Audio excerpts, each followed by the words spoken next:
Hello everyone, Jinto Bean here, discussing some more Warhammer combat cards, and we have a new season coming up in a couple days, and on the developer blog they've gone ahead and shown us what changes are going to be coming to cards in this new Deathwing season. Yes, we have another Dark Angels themed battle pass, focusing on Deathwing, so as you can imagine most of those cards are going to be the ones getting the biggest buffs. And normally I wait until the new season has actually started so that we can see the cards in-game with their new stats, but since they've released this one early, we can compare the changes to the previous version of the cards. So let's dive right in and take a look, starting with the Space Marines. Azrael, Supreme Grandmaster of the Dark Angels, is going to be getting a buff to his special rule. Previously, it was just a 20% boost to the attack stats whenever you attack with a different attack type, and that is getting increased to 25%. He does have, sounds like one of the lower play rates and win rates as well.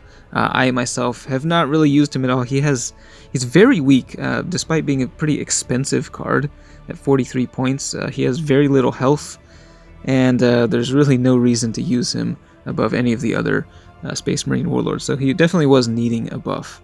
Moving on, we've got the Dark Angels Deathwing Terminator. This one is a very old card. It was actually in the game when it was first released, and it is just extremely weak. You can see there only 37 melee attack with Death Blow. It's pretty useless. It will be getting plus 10 to its melee attack, though, making it slightly better. Next up is the Deathwing Knight with Taunt, which recently got a new model. This one is getting a little bit tougher, plus 10 to its health. Solid card, I do actually use this one quite a bit. We've got the Dark Angels Hellblaster. This is pretty similar in stats, I think, to the Blood Angels Hellblaster, but only the Dark Angels one is going to be getting a buff to its ranged, plus 7 ranged attack. And then we've got this Lieutenant with Furious Charge. This is a card that I really never use unless I'm just trying to use as many Dark Angel keyword cards as possible. He will be getting a little bit of a buff to his melee attack, plus 8. And of course, with Furious Charge, you do want him to have a higher melee attack, so that makes sense. The Aggressor, which is quite good. This thing punches really hard with this barrage. It will be down 1 point, down to 21 points. And then we've got Master Lazarus. This guy's getting a pretty significant buff of plus 15 health and plus 7 melee attack. He does hit quite hard. I have actually used him a little bit recently, just because of his really powerful melee attack and Furious Charge. He does feel a little bit on the weak side, though, compared to a lot of the other bodyguards. Then we got the Ravenwing Dark Shroud with Inspiring Presence. This one will be reduced by 4 points, so it will be down to 30, and it's getting plus 10 to its health and plus 5 ranged.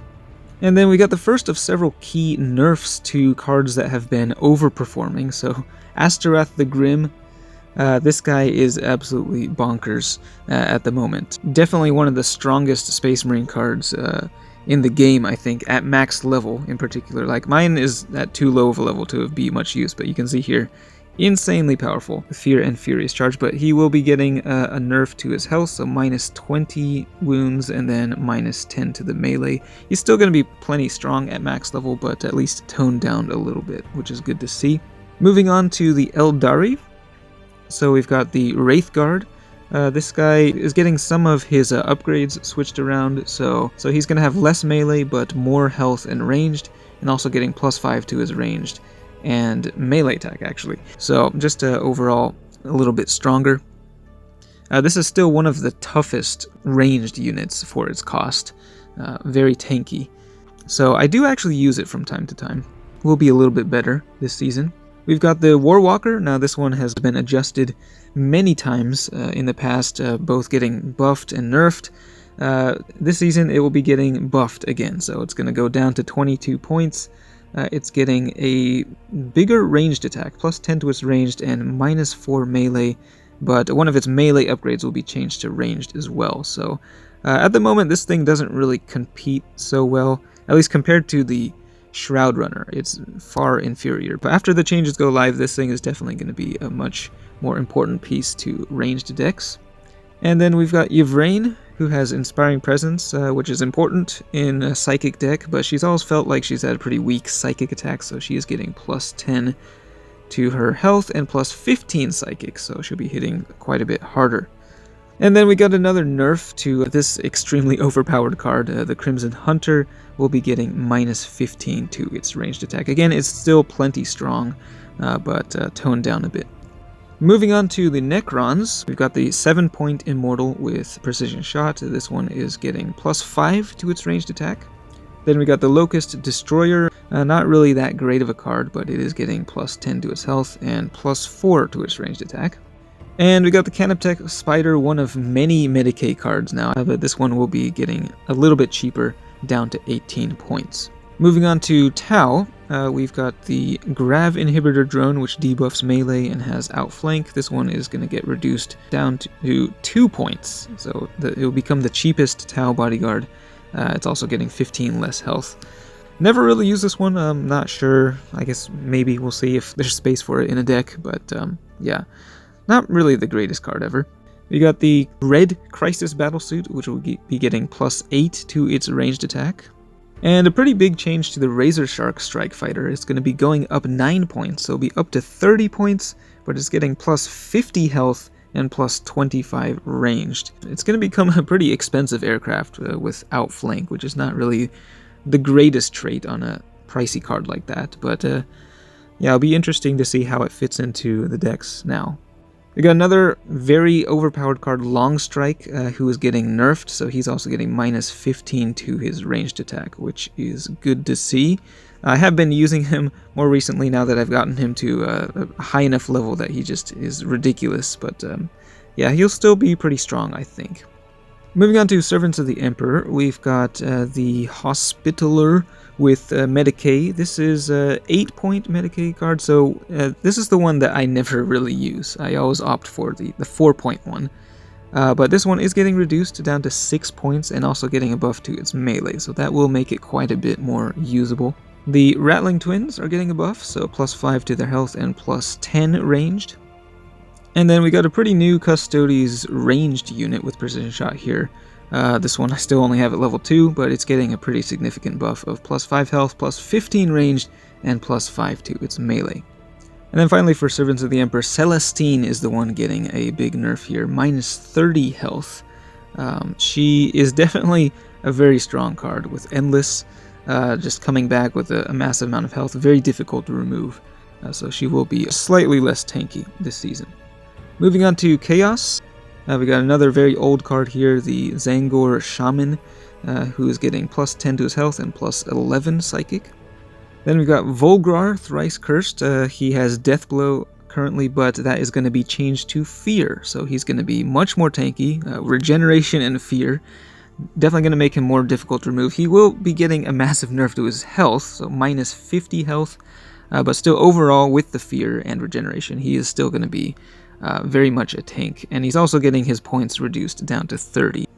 Then we got the big Black Legion Defiler with Barrage. This thing is going down 4 points, so it'll be at 50. And then for Orcs, we've got the Luda, so this guy is going to be getting +5 health and +10 to his ranged attack. This is a trend that we've been seeing, I think, with the cheap ranged Orc bodyguards getting buffed. I think to encourage their use over just, a couple really big vehicles. So these guys are actually hitting very hard, and of course combo very well with Badruck. We got the Meganob. This guy used to have Shield, but his trait was changed to Anti-Infantry. His stats were not really good enough to make much use of the Anti-Infantry, but he is getting a buff to his stats again. +10 health, +5 ranged, and +5 melee. And then we got the Flash Gitz Captain with Target Acquired, another old card. He's getting +15 ranged and +2 melee, so pretty big boost to his ranged attack. And then finally for Tyranids, we have a really massive change here to the Ripper Swarm, which has Endless at the moment, but that is going to be changed to Medicae, making it into a 3-point healer, which is incredibly useful for Tyranids. That's going to be the second Medicae unit, and both of them are pretty cheap, because the other one, of course, is the Biophagus at 7 points. So for a total of 10 points, you can get 2 Medicae units on the field. It's going to be very good for supporting your bigger bodyguards. And it does feel like kind of a weird trait for the Ripper Swarm. I mean, they talk about sort of the reasoning behind it, how it's their job to break down matter for it to be more easily assimilated into the swarm. But yeah, definitely a major buff to Tyranid faction as a whole with one simple trait change. Then we got the Gene Stealer Jackal. Is getting +7 to his melee attack. This card I always felt had a very low attack value. It's going to be hitting quite a bit harder, and I think I'll actually upgrade it now. Sitting on 500 copies, as you can see. Then the Goliath Rock Grinder, relatively new card, but this one, I've always wondered why this thing had such low stats for its cost. But yeah, it is getting a much needed buff, +15 health and +12 melee. It's still not really that great, honestly. But that is it for the balance changes this season. Definitely a lot of really great changes in my opinion.